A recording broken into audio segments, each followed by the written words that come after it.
Hi and welcome. I'm Steve Martirano, and this is the Behavioral Corner. You're invited to hang with us as we discuss the ways we live today, the choices we make, the things we do, and how they affect our health and well-being. So you're on the corner, the Behavioral Corner. Please hang around a while. Hey everybody, how are you? And welcome to the Behavioral Corner. I'm Steve Martirano, hanging as usual here right across from the convenience store from your New York. It's the Bodega. We got a little stoop. Mrs. Manicotti keeps clean for us if you want to sit down. And we know if you stay in one place long enough, all kinds of interesting people will come by. And we've been really grateful to the folks that have hung with us on the Behavioral Corner. We talk about the choices we make, the decisions, and how it affects our way of thinking. That all has an impact on our mental, our spiritual, and our physical well-being. So we got a lot to cover, and we try our best. We're going to take you on, and you'll pardon the little trip on this episode. I've been looking forward to talk about what is referred to as psychedelic-assisted therapy. Fascinating topic that's been, if you pay attention, around for a very long time, but is only just recently reemerged as something serious and worth examining and utilizing, for that matter. So we're going to talk about that, psychedelics and therapy, and find out once and for all whether mushrooms, if not magical, can be medicinal. And to that end, we have welcomed our guest, Kyle Buller. Kyle is the founder and co-host of something called Psychedelic Today, which is the name of his podcast. A veteran in podcasting, I think 5 years or so. He is also, just so you know, I haven't decided to do something about psychedelics, and I just went and found an old hippie friend of mine who's been doing dope forever and thinks he's an expert. I didn't do that. I could have done that, but I didn't do that. I went and found somebody who is serious about this stuff, because it's a serious topic. And Kyle is that in spades. He has an MS in clinical mental health counseling, emphasizing somatic psychology. We'll find out what that means. His background is in mental health. It consists of working with at-risk teenagers and lots of individuals on lots of bases. And in his bio, and I got to tell him this, he uses a phrase to describe his interest as exploring non-ordinary states of mind. Non-ordinary states of mind is one of the great euphemisms I have ever heard in my life for a psychedelic experience.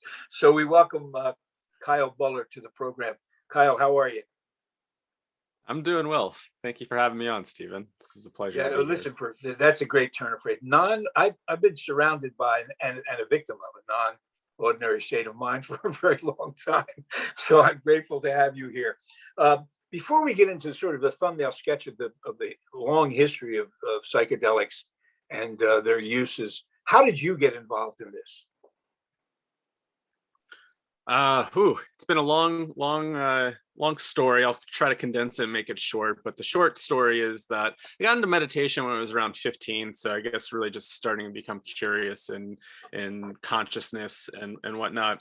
And then around 16, I had a near-death experience. I got in a really bad snowboarding accident, ended up rupturing my spleen. And the doctors said if I came in 5 or 10 minutes later, I would have been pronounced dead on arrival. But as I was going through this experience, I guess I would describe it as somewhat mystical. This voice came over me, told me I was going home. I was going back to the stars where we all come from. And I started to kind of accept my faith at that point. And coming back from that experience was really challenging. The blissful experience of the near-death experience definitely had its time for, a couple months. People usually report how life-changing it is. But I don't think everybody always talks about the valleys, how deep it can actually go. And it was kind of dark, I was 16. So really kind of fell into a heavy existential crisis, just trying to figure out what I'm doing here. And I couldn't really conform to school. I kind of just, I don't want to do any of this stuff. My life's too short. And so kind of spiraled out into a pretty dark depression. during my teenage years. And it wasn't until I think I was 18 or 19, I forget how old I was, but it was around that age time. A friend of mine had some mushrooms and we decided to go out into the woods and eat them. And I would say what I preach now is about set and setting. I don't think I was in the right mindset, but it actually ended up being pretty beneficial. But I took it in this I wanted to escape, really kind of struggling with this depression and wanting to go back to that. I was definitely dealing with a lot of kind of suicidal ideation throughout those teenage years. And I was associating with that blissful experience of dying. And so I kept wanting to return to that bliss state. And I was like, well, I just want to go back there. Living here is actually really hard. And so, I went in with this mindset of just wanting to go back into that blissful type of experience. So not really taking it with this conscious, I want to go in and do something therapeutic. But it actually ended up having that outcome. This experience was pretty profound, and I had a mystical experience all over again. I re-experienced the near-death experience, and it helped me to kind of, I guess, recontextualize maybe what happened to me on a psycho-spiritual level, and it helped to provide a little bit of answers. I think there's always more questions, but it helped to provide some sort of answers. So what happened to me when I was dying? Because after I woke up in like the ICU, I felt like a part of myself, my soul, my spirit, whatever, consciousness went somewhere. And I didn't know how to really kind of put it into words. I didn't really know how to describe it. There wasn't anything visual there. Sometimes when people talk about the near-death experience, they talk about a tunnel of light, maybe meeting, angels or ancestors. I didn't have that type of traditional near-death experience. I had a voice saying I was going back home, and all I knew, I was really excited for that journey, and it told me it was a journey. It was a transition. That my physical life was going to cease to exist, but I was going to continue onward. And so there was something deep in my bones. It felt like I went somewhere. I didn't know how to really understand that. And so my experience with psilocybin, it kind of provided some sort of context to it. And it helped me to kind of, I guess, like work with that trauma, both the physical trauma of the accident and also the psycho-spiritual aspects. And so after I came back from that psilocybin experience, I just started scratching my head going, that was so similar to dying. And there was this eerie feeling about how similar it was.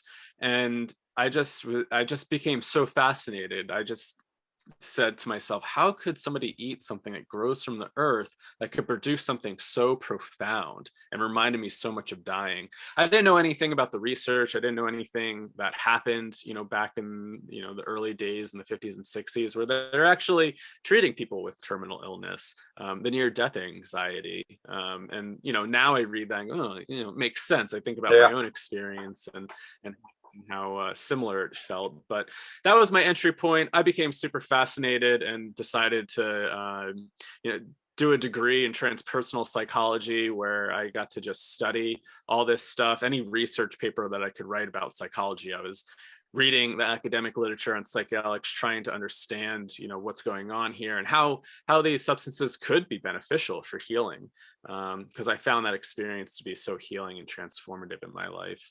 Yeah. So let's hear it for snowboarding then. Yeah. Here's what's, and we're going to get away from the personal backstory. It's fascinating though, and more into the nuts and bolts of this whole field. But I do want to sort of talk about a couple of things you just said, because they're fascinating to me. Now, by the way, in the interest of complete candor, for anyone who hears this podcast, when I discuss what little I know about psychedelics and the experience, I'm going by what some guy told me. This is nothing that actually happened to me, he said. That's not true. But anyway, here's what I heard you say, and I know it completely. We hear near-death experience and people think morbid thoughts. Oh, you mean he wants to recreate the thought of dying? I didn't hear that at all. I heard you say that in that moment, forgetting about white lights and come home, in that moment, there was a sense of something transcendent, undefinable, just something new. For instance, I remember thinking, oh, Oh, but that's all for hours, just Yeah. going, oh, okay. That goes away. As you point out, that experience is almost never accompanied outside of the, psychedelic experience. Occasionally, sports, music, art you can have a moment of transcendence, but it's never as powerful. Trying to get back to that is an amazing process. Um, I don't even think further uses of psychedelics ever matches the first one, which is real. No. It's like a curtain has fallen, and you can't even describe the difference, but it's different. Okay, so I get that completely, and so it doesn't surprise me at all that you and many others would set your life's work on that. I mean, you had the option to just sit around, doing mushrooms and getting high, or you could take a serious look at this. What's great about that is that, as many of us know, this thing, psychedelics, and their therapeutic and medicinal benefits were the original impetus for looking at them 50, 60 years ago. They began, for a multitude of reasons, to become demonized and driven underground and made illicit. And so all of that research was lost for many, many years. What has changed recently that has gotten the mainstream world to bring these back out of the shadows and say, we've got to look at it? What's changed? I think there's a couple things. The research, I mean, obviously has kind of taken off, and I think it's captured a lot of people's attention. And there has been that stigma and taboo that's still attached to the 60s of, Timothy Leary, tune in, turn on, drop out, and just everything that was mixed up with the counterculture, and this was bad for you, and some of the propaganda around, LSD stores in your spinal cord, and you'll have flashbacks, and you'll go crazy, and all that stuff. And so, the science now has really picked it up, and it's more rigorous than it was back then as well. And the evidence is there. I mean, at least the preliminary evidence is saying that these do have therapeutic potential. And I think something I think about, and I don't know, it'd be interesting to hear some of your thoughts too, but having access to information that we do nowadays versus, say, back in the 60s and 70s with the internet, right? I mean, things are just at the touch of our fingers right now, and it feels really hard to put it back in the bag.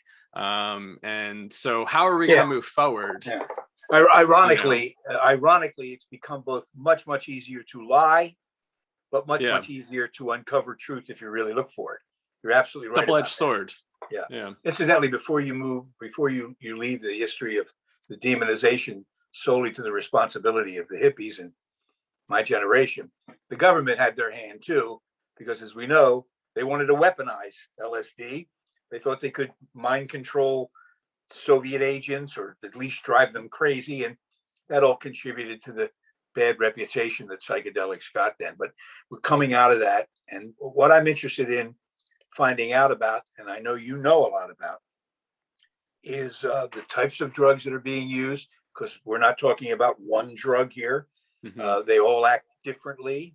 We lost all that time seeing what the long-term effects can be on this drug and this illness. So I really want to get as far down into this as we can. Tell us, if you can, in very lay terms and as briefly as possible, how these drugs work in our brain. What happens? Do we know? We know a little bit. Something I always come back to is, neuroscience is pretty young still. And, I think a lot of the neuroscientists that I speak with from time to time, we understand the mechanism of action. But I think if you talk to a neuroscience that really understands that, they'll admit that, we still don't really know too much about the brain. So what we do know with the classical tryptamines, so that would be something like psilocybin, which is the compound in mushrooms, LSD, DMT. Some people might know DMT as the component or the compound in ayahuasca. And these bind to the serotonin 5-HT2A receptor. And so we know that that binds to that certain receptor. And there's been also a lot of research talking about decreased activation in what's called the default mode network. And Dr. Robert Carhart Harris talks about this as the orchestrator of self. So as there's that decreased activation, it's like part of our self goes offline. And so, that's where you're getting into the concept of ego dissolution. And there's also neural pathways opening up. So parts of the brain that haven't communicated before are starting to communicate. There's a really great image online showing like placebo and versus like what your brain looks like, or at least the connections that are being made after psilocybin or LSD. And so it's a little bit basics. What's interesting about that is those neural pathways that shut down over a long evolutionary period are opened up under this therapy. And I wonder if that's so therapeutically beneficial or potentially beneficial. Why then did they shut down? What shut them down? You know what I mean? The research or the no. I mean pathways in the brain. Yes, I mean clearly there was a capacity tens of thousands of years ago for that state to be sort of normal, or certainly not extra normal, and then it got shut down. Something blocked them off, and now it's only these drugs that can open it. You have to wonder. Some will tell you. I think from like an evolutionary standpoint, like if your brain is constantly taking in that much information and communicating like that all the time, it'd be really hard to function.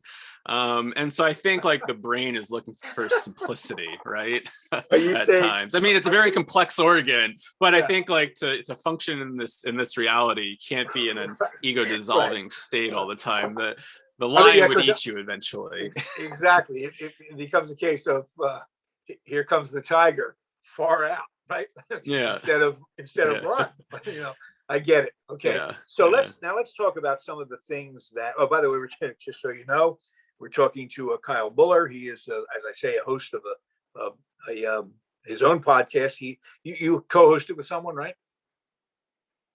Yeah, Joe Moore. We started this about 5 years ago, actually. Yeah. Psychedelics Today, and he is as I said, a certified clinical mental health provider and specialist.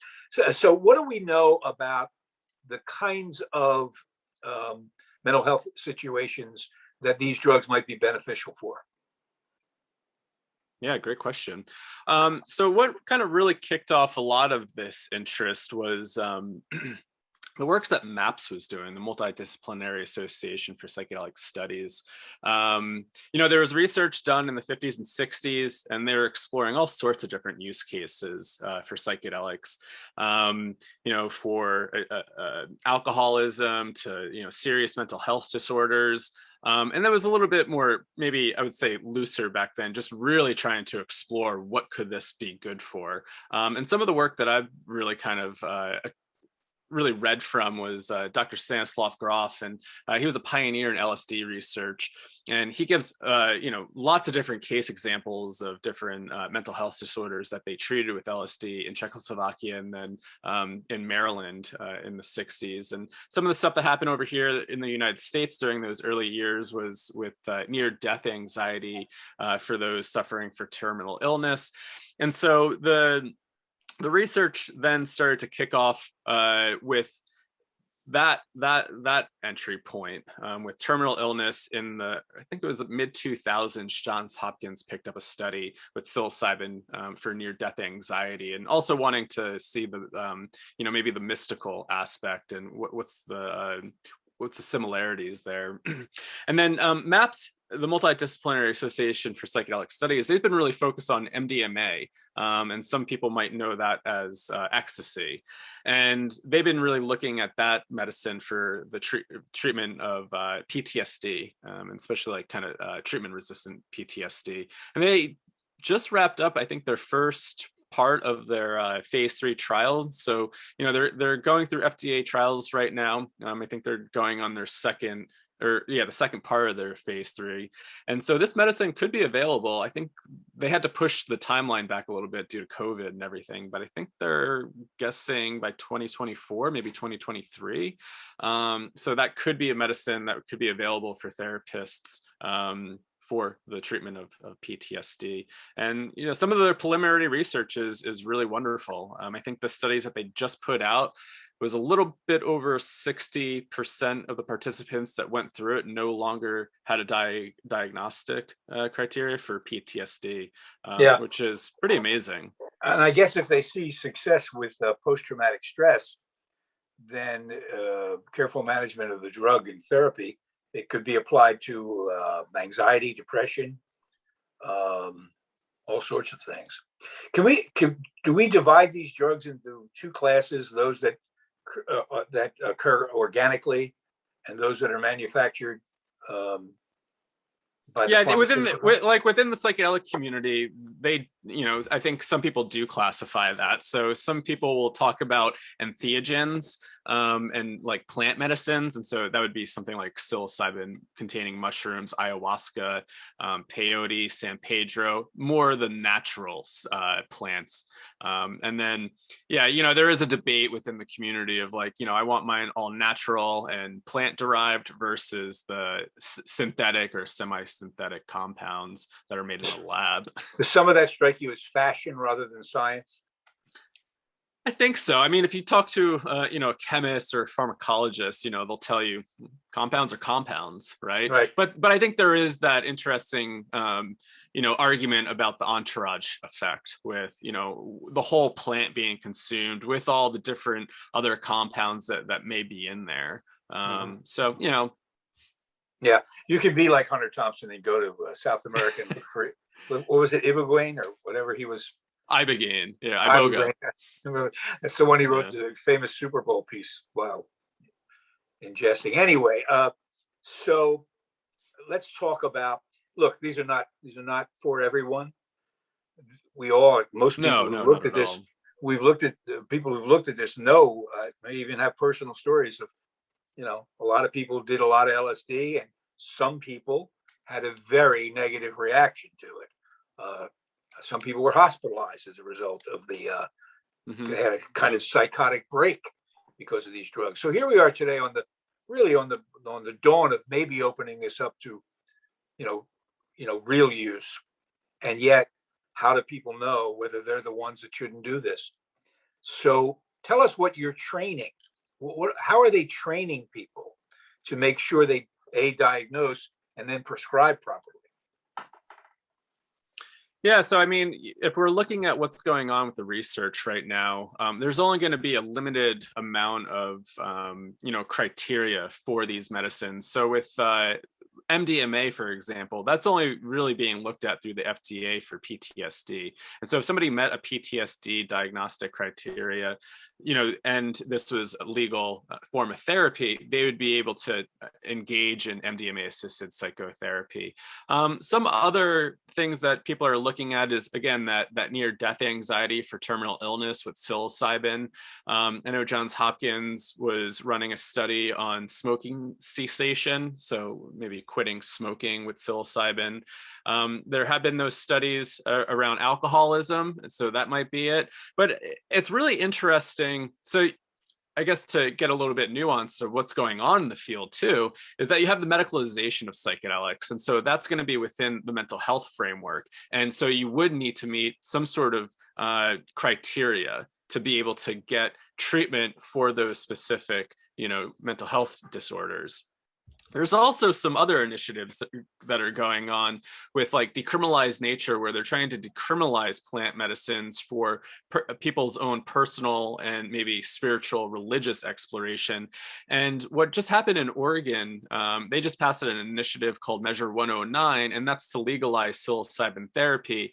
And I believe that they're not saying that you need a mental health diagnosis to receive treatment or services. And so that also takes it a little bit out of the medical context, saying you need to meet a criteria of depression or PTSD to receive these services. Is that a good thing? In your view, is that a good thing? Because you're verging on recreational use rather than medicinal use. Well, it'd still be under the supervision of trained experts. And from my perspective, I think that is a good thing. I guess if we're just thinking about the medicalization in general, is that it can be very limiting. And when we think about the potential, applications of psychedelics, there's a lot of unexplored application within creativity and just this idea of what about well people getting well and better? Why do we just need to focus on sick people getting better? And so I think it does open up the possibility for,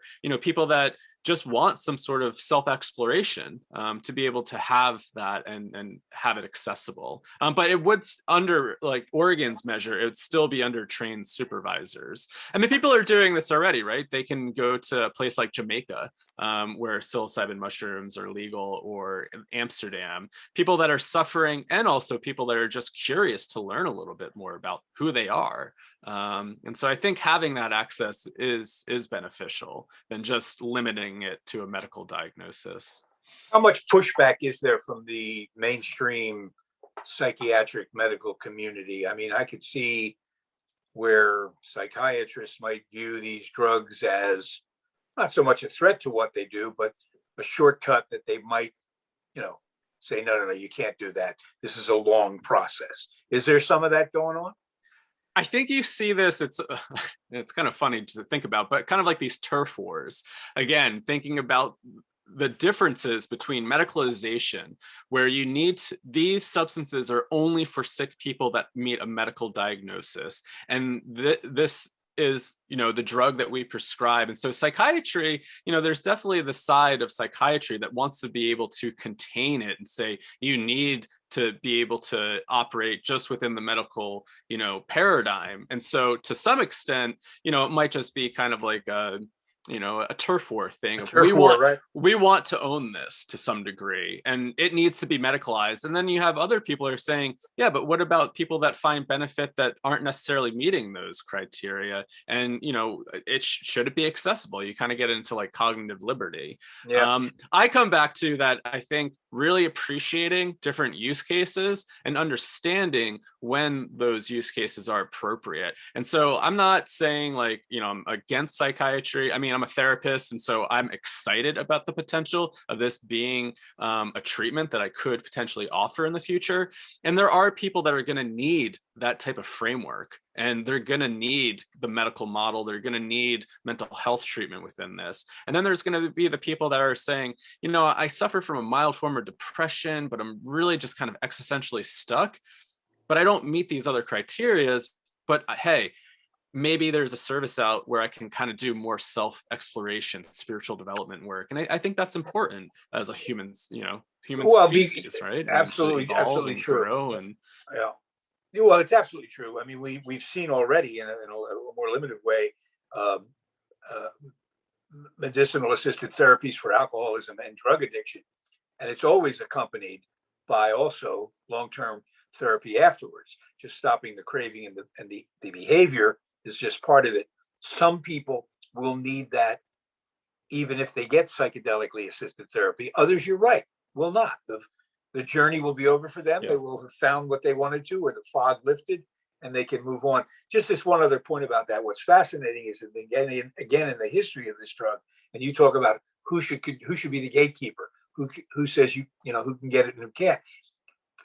You can go and read about the very famous people who took this stuff under the cover of darkness in the 50s. For everybody from Claire Booth Luce, whose husband was a titan of publishing, to Cary Grant, who was just taking LSD because it helped them figure stuff out. None of them needed. They may have had guides, but they certainly weren't sick people, quote unquote.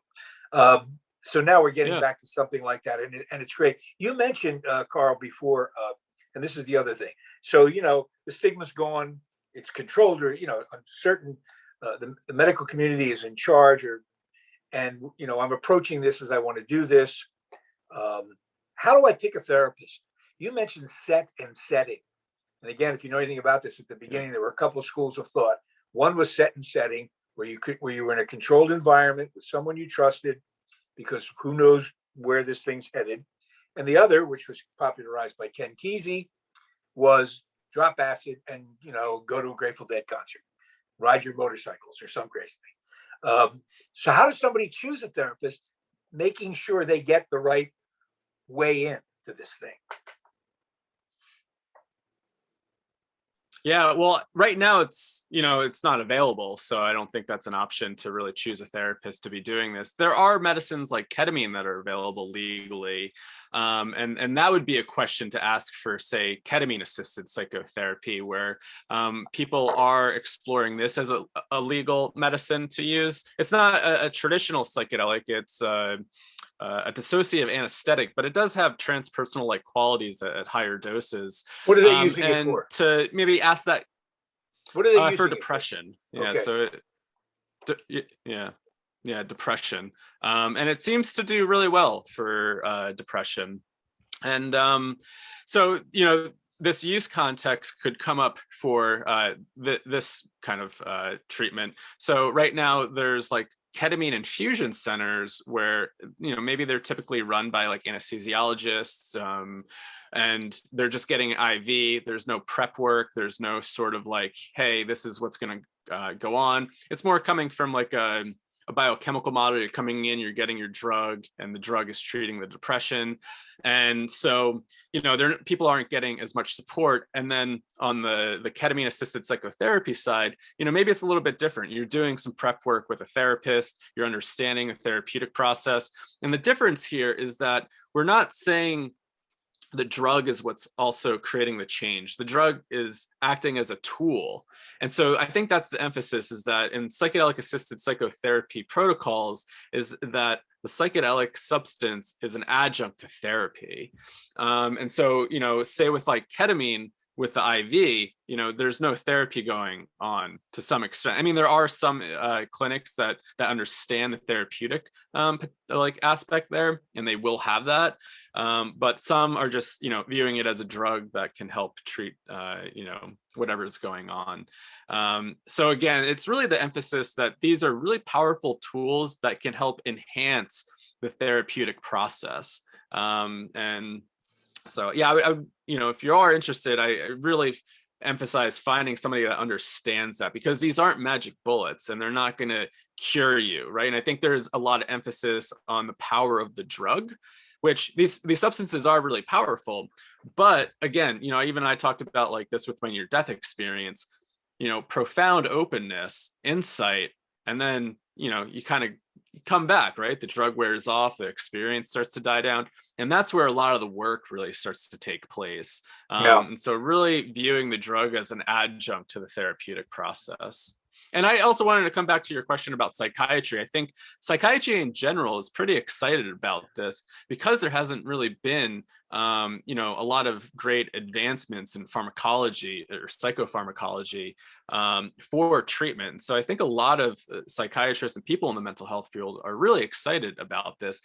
On the flip side, I think it's really gonna shift it, right? I mean, what's psychiatry now? It's a lot of prescriptions and drugs that are taken daily. And I think this is going to change psychiatry in a new way of, wait, we can't really prescribe these drugs daily. And so I think there is going to be some sort of paradigm shift if psychiatry starts to adapt psychedelic medicines. What does that look like in the future when you don't have a drug to prescribe to stabilize mood?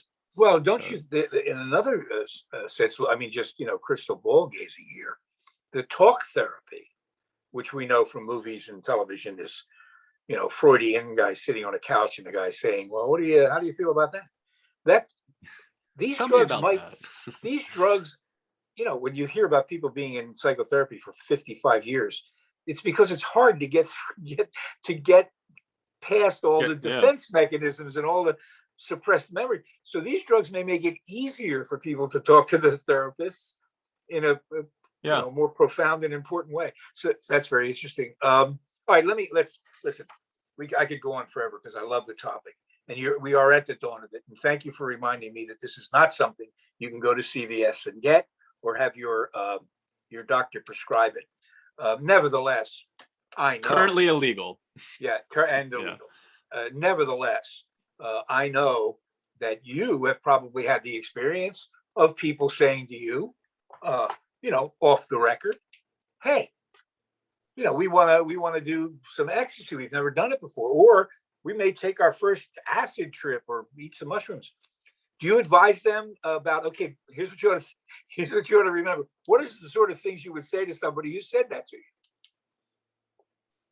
Who's asking about how to do this correctly, or somebody says, "Yeah, I'm going to give it a interested? shot. There's anything I should know?"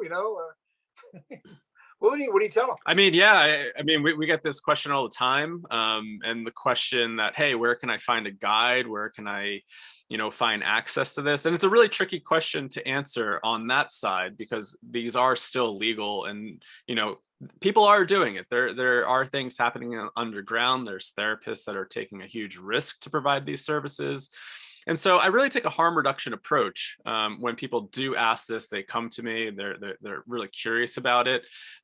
Really just trying to, provide as much information around the science and what I understand, so people can make their own informed decisions, and really putting out the potential risks that are involved here, because there are psychological risks involved. These, again, are very powerful substances. And so, really just educating people around this concept of dose. How much are you actually going to take, right? Purity. I mean, that's a huge concern when people are buying stuff from the black market, and especially with semi-synthetic or synthetic compounds. You don't know what you're getting. There's a lot of research chemicals floating around out there. And so, a lot of people may not even think about testing a substance. And I think that's super important, just from a harm reduction lens, where it's like, we have no idea what's in some of these substances that are in the underground black market. And, sometimes fentanyl finds its way in there, and that's dangerous, right? And so really just educating people around the potential harms that are involved, as it's really an underground and black market at this point, unless you go to a place where it's legal. If you go down to Peru, where ayahuasca ceremonies are happening, or again, you go to a place like Jamaica, the Netherlands, where psilocybin is legal, and there's actually places that provide a service, that they create that set and setting, that container where you can go and have an experience. And with underground guides, I mean, sometimes you don't know what you're getting. People are very excited. There's a lot of people that had one experience, and they're all of a sudden they want to be a guide. And so there's a lot of harm that can also happen within the underground, where people, they go to, a quote unquote psychedelic therapist that may not really have that much experience, and, things come up, or, we get reports quite often about just sexual abuse that happens, and just a lot of abuse that starts to happen. So that's also a danger of people that are really, it's a really hard conversation, because a lot of people are trying to find healing, and unfortunately a lot of this is pushed into the underground, where also harm continues to happen at times. And so it's like your heart aches when somebody really could possibly benefit from this, but it's just not available. Well, it's a great life lesson, and you can't learn it fast enough, that just because the people you're associating with like the same recreational activities you do, it doesn't mean they're all good people. Yeah. There's bad people out there, so be careful. Carl Buller, host of Psychedelics Today, thanks so much. I could do this, a lot longer, and we're at the dawn of this stuff, so there's going to be new stuff to talk about going forward. We hope we can have you back many times. It's really evolving every day. It's pretty wild to think about. When I started to get really interested in this, everybody's like, what are you interested in? Whereas still that taboo and stigma, and now people are coming out of the woodwork saying, I'm really curious about this. I read this report. I read the science behind it. And just really fascinated. So things are moving forward. Yeah. Stealing it back from the hippies and the Central Intelligence Agency.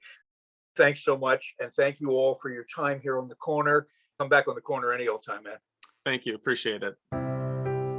Studies show that 2020 has negatively affected the mental health of millions of Americans. That is why at Retreat, we work to provide comprehensive mental health programming through our Synergy Health programs. To learn more about Synergy and the comprehensive mental and behavioral health services we offer, call us today at 855-802-6600.